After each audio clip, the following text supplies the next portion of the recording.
Lok Sabha speaker పై అవిశ్వాస notice పై suspense continue అవుతోంది. అవిశ్వాస తీర్మానం ఇవ్వడానికి ఇండి కూటమైతే సిద్ధమైంది. ప్రతిపక్ష నాయకుడు రాహుల్ కి సమయం ఇవ్వకపోవడంపై తీవ్ర అసంతృప్తి వ్యక్తం చేస్తోంది.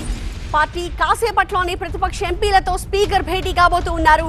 రాహుల్ మాట్లాడేందుకు అనుమతి ఇస్తారా లేదా, స్పీకర్తో జరిగే భేటీలో ఏం జరగబోతోంది, మాట్లాడేందుకు అవకాశం ఇస్తే అప్పుడు అవిశ్వాసంపై వీళ్ళు వెనక్కి వచ్చే అవకాశం ఉంటుంది. అవకాశం ఇవ్వకపోతే అవిశ్వాసంపై ముందుకు వెళ్లాలనే నిర్ణయం తీసుకుంటారు.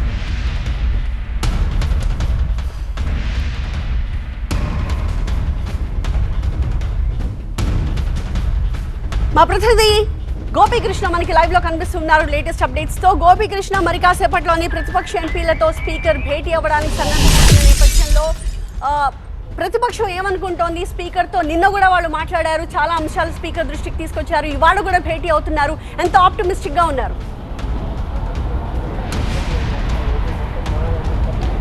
లోక్సభ స్పీకర్ ఓం బిర్లా పైన అవిశ్వాస తీర్మానం అనేది ముందుకు వెళ్తుందా లేదా అన్న సస్పెన్స్ కొనసాగుతుంది. దీనికి మరి కాసేపట్లోనో క్లారిటీ రాబోతుంది. ఎందుకంటే ప్రస్తుతం ఓం బిర్లాతో ప్రతిపక్ష పార్టీలకు సంబంధించిన నేతలు భేటీ అయ్యారు.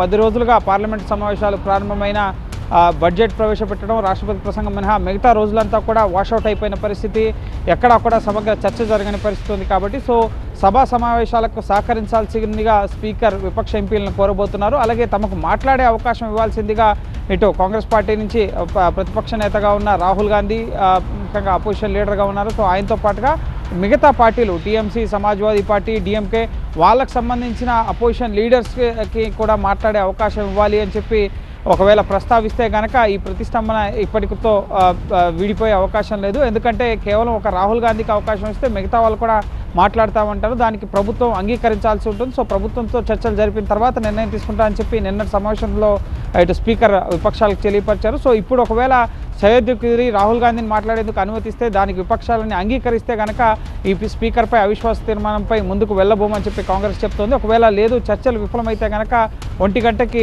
కాంగ్రెస్ ఎంపీలు కె సురేష్ అలాగే మరొక ఎంపీ కలిసి ఇటు లోక్సభ సెక్రటరీ జనరల్ని కలిసి ఈ స్పీకర్ పైన అవిశ్వాస తీర్మాన నోటీస్ని ఇవ్వబోతున్నారు.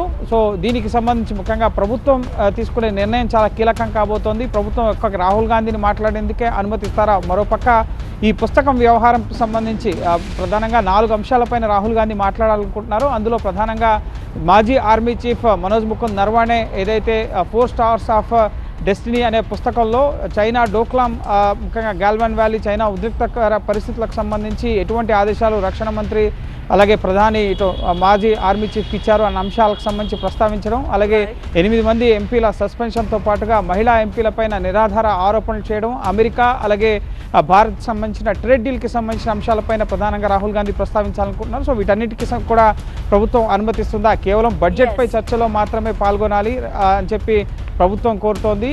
నిబంధనలకు విరుద్ధంగా మీరేం మాట్లాడినా రూల్స్కి విరుద్ధంగా మేము అంగీకరించామని చెప్పి అంటున్నారు. కాబట్టి ఈ సమావేశం చాలా కీలకం. ఒకవేళ ఈ సమావేశంలో స్పీకర్ చెప్పిన అంశాలు తమకు ఆమోదయోగ్యం లేవు అనిపిస్తే మాత్రం ఖచ్చితంగా అవిశ్వాస తీర్మానానికి సంబంధించిన నోటీసుల్ని లోక్సభ సెక్రటరీ జనరల్కి కాంగ్రెస్ ఎంపీలు ఇవ్వబోతున్నారు. Thank you Gopikrishna. 1 గంటలో దీనికి సంబంధించి మనకు ఒక క్లారిటీ వచ్చే అవకాశం కనిపిస్తోంది. Moving on.